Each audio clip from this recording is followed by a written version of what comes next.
of this piece of gear, which is the Peavey 6505 MH, and the MH standing for, of course, mini head. Is basically a 6505 shrunken down into a 20 watt version. It has a power attenuator on the back, so you can run at 20 watts, 5 watts, and 1 watt. Really useful at getting really pushed tones at reasonable volume. This does not sound like a small amp.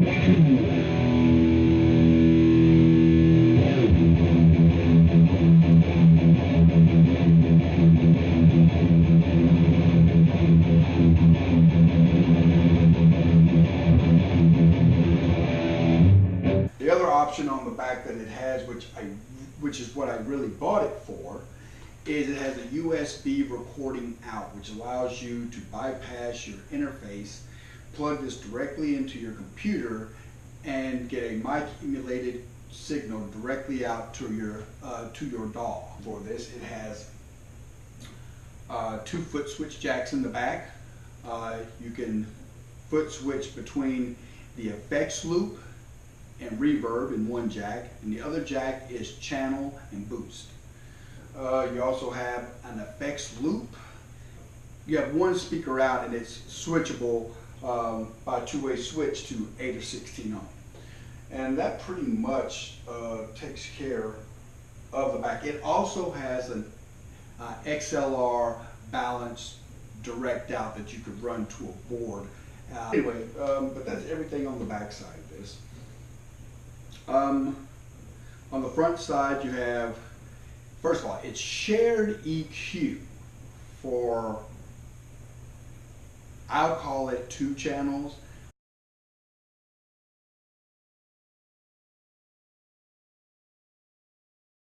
Well, the way Peavey does it is they have what you would call pre-gain and post-gain. Pre-gain is going to be your actual gain knob, and post-gain is going to be your volume knob. If that makes sense. So you have a dedicated pre and post gain for your rhythm channel, and your rhythm channel consists of clean and crunch, and then you have a dedicated post and rhythm, pre and post gain knobs for your lead channel. And then, like I said, you then also have shared EQ, which is bass, middle, low, mid, high. And the other cool thing that it has that the 6505 didn't have, there's two major things that they've added to this version that I believe they should have a long time ago added to the larger version. First one being, it comes with reverb. It has a very nice digital reverb built right in. That's not the biggest one though. The biggest thing is something that the 5150 brand should have done from its inception, which is, there is some, I forgot what it was called, but it's wired so that the gain channel is actually buffered, or it's brought down in volume when you click, so that the clean channel and the gain channel stay close to the same output level. So that was what they did with this head that, like I said, I wish that they had done in the 5150/6505 line all along.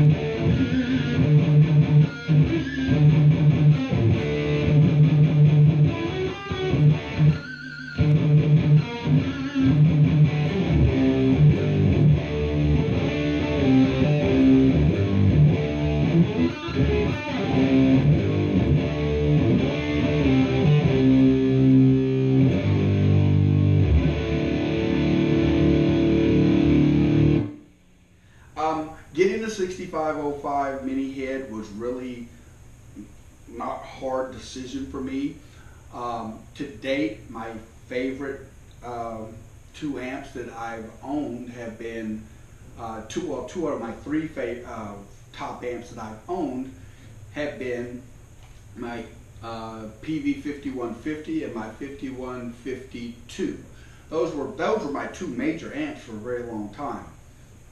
My third, I'll go ahead and fan that out if I round that out to my top 3, because I said it was 2 of my top 3. I have to say I'm still a huge fan of the Carbon Legacy. Was another one of my favorite amps. There's a couple of things you got to take in mind when you're running this amp. It's like I tell people with all amps, when you get an amp, you really have to put it through its paces. You really got to play with it. You really got to get in there and turn knobs and stuff. You can't just sit down, put in your favorite settings and go, it's great, or it sucks, because there's so much stuff that goes into it. Case in point, when I took it over to a friend's house, one of the things we noticed about the amp it hooked up to his rig was we were having a lot of trouble getting the high end to get unharsh. That's what my, lack of a better term, I like my highs to be round, smooth, not too aggressive. I don't mind if an amp can get aggressive, but I like to be able to dial the aggressiveness out. We had a lot of trouble with that over there, and I remember thinking, it's like, well, I wasn't having that trouble at home. So of course in my mind, what I attributed that to was the difference in speakers. He's using, we don't even know what speakers he's using. He's using a speaker cabinet that he's probably had for at least 16 years. Don't know what's in it. These have Celestion Vintage 30s. I brought it back in here. It sounded better on mine than it did his, so the Vintage 30s definitely made a difference. So speakers is one thing to keep in mind. Speakers are one thing to keep in mind when you're buying any amp, because your speaker's characteristic can really be the biggest defining point of your tone. Speakers have that power. It's probably one of the biggest tone shaping things you can do to your rig. But anyway, the speakers weren't really what the problem was. The problem was the effects loop. Because when I took it to his house, we didn't hook anything up through the effects loop, so the highs were a little bit more pronounced. We did notice though then that when I plugged in my Echo Rec into the effects loop, that's when I got the smooth highs that I prefer. So at the present, I can't say necessarily that it is the pedal by itself or just the fact of having the effects loop. I've been meaning to jumper the effects loop together to see if that does it. So it could be just changing the signal path slightly. Could be what takes a little bit of that edge off the high. I don't know. But what I do know is that I never turn my effects loop off anyway, because I'm running so much stuff in the effects loop. I just turn each individual item on or off. And most things that I put in the effects loop are true bypass, so it shouldn't really affect the signal that much. So that little tone thing doesn't hurt me, helps me, because that's the way I want it to sound. So if you buy it and it sounds a little too harsh on the high ends, you might try taking your pedals out of the effects loop and seeing if that's what's doing it, if that's what's keeping you from getting the aggressive high that you want.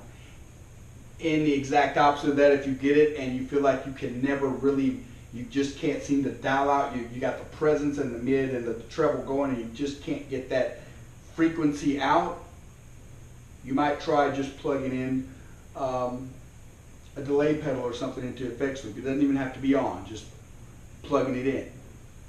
Of course, another thing you could try,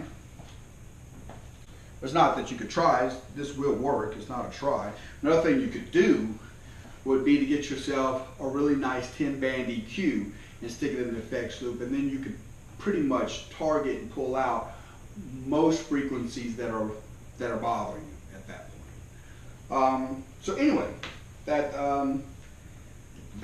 really I can't really think of anything else. Oh, it does have the two lights in the front over here, whoops, right there, are basically, they monitor the health of the power tubes. And this one runs on EL84s, which I thought was an odd choice. I would have thought, would it been from the 6505 or 5150 family, I just would have assumed it would have ran off of a 6V6, but it's run off of EL84, doesn't bother me. EL84 is actually one of my more favorite tubes, but 6V6s have more glass. So one of the problems I hear when people get this is they say it sounds like, oh, it has the DNA of the 6505, which it does. But it lacks some of the bottom end of the 6505, or the big 6505, and it does. And I feel like they could have fixed that by by a couple of things.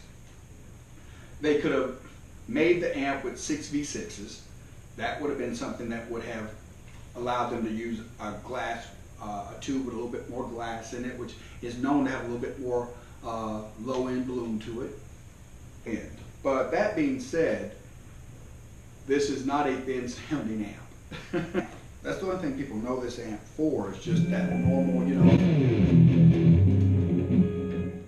Now I want to show you what the power attenuator does on this amp. So we're going to set the volume on 3, which is pretty loud even for a 20-watt amp. So here is gain at 7, lead channel with volume on 3.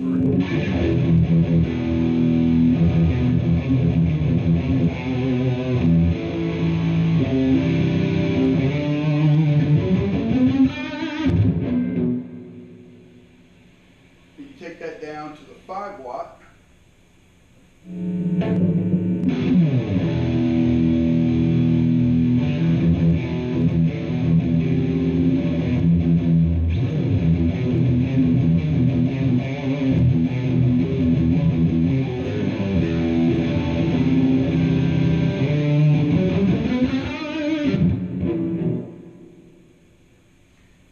Then you switch that down to 1 watt.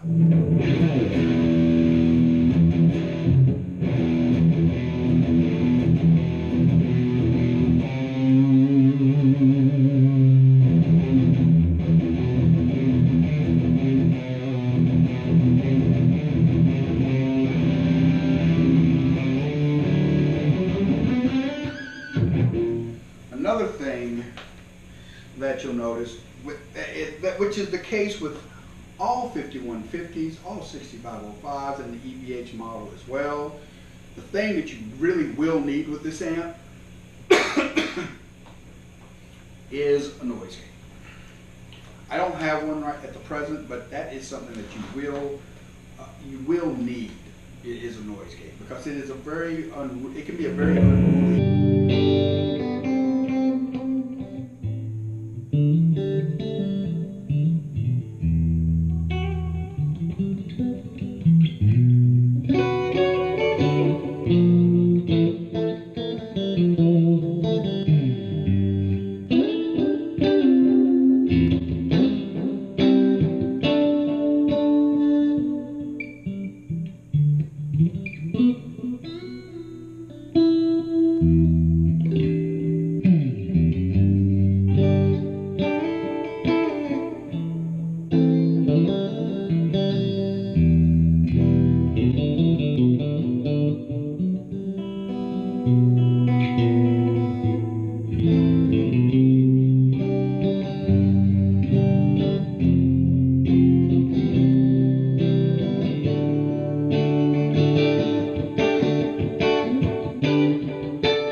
Although I will say that they've improved the clean circuit on the 6505 mini head. They've improved the clean circuit from some of the previous ones, but I can still get very close to that on a regular 6505 plus.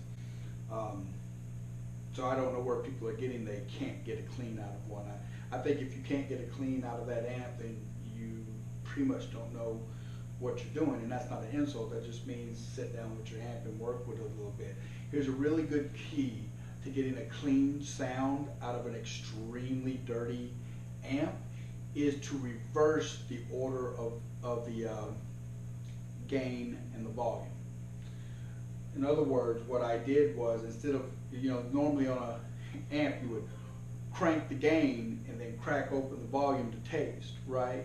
Well, on this one I take the clean channel and I crank the volume and then I crack the gain open to taste. What it does, by cracking the volume open like that, I basically turn the amp into a non-master volume amp.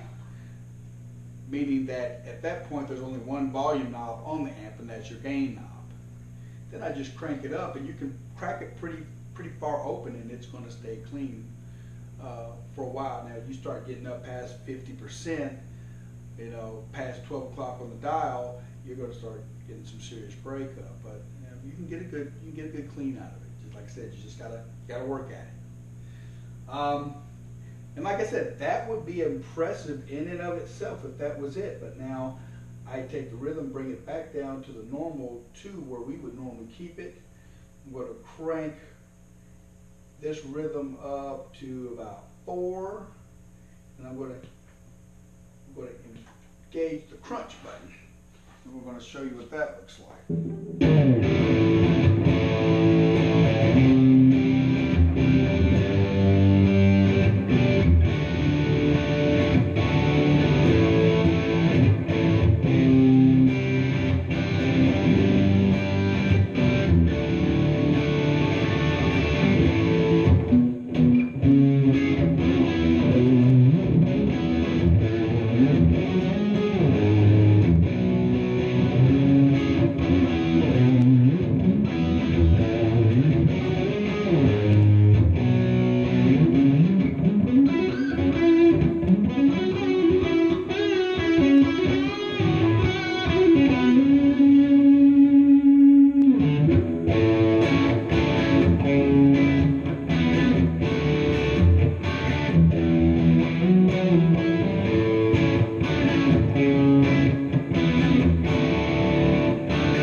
Difference is, here is the rhythm all the way up, and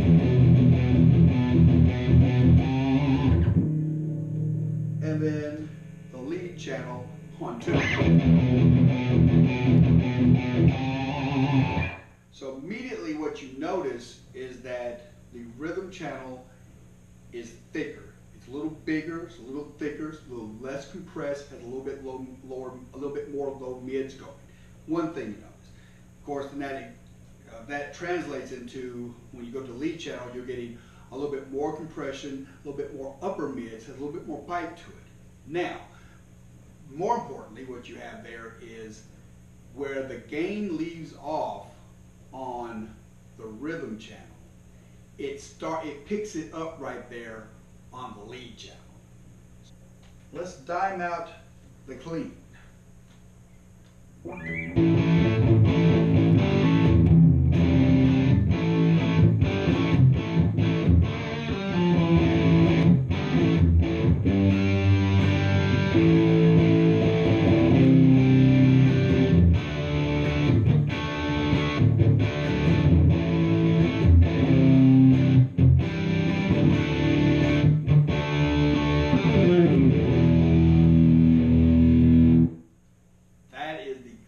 Channel dimed.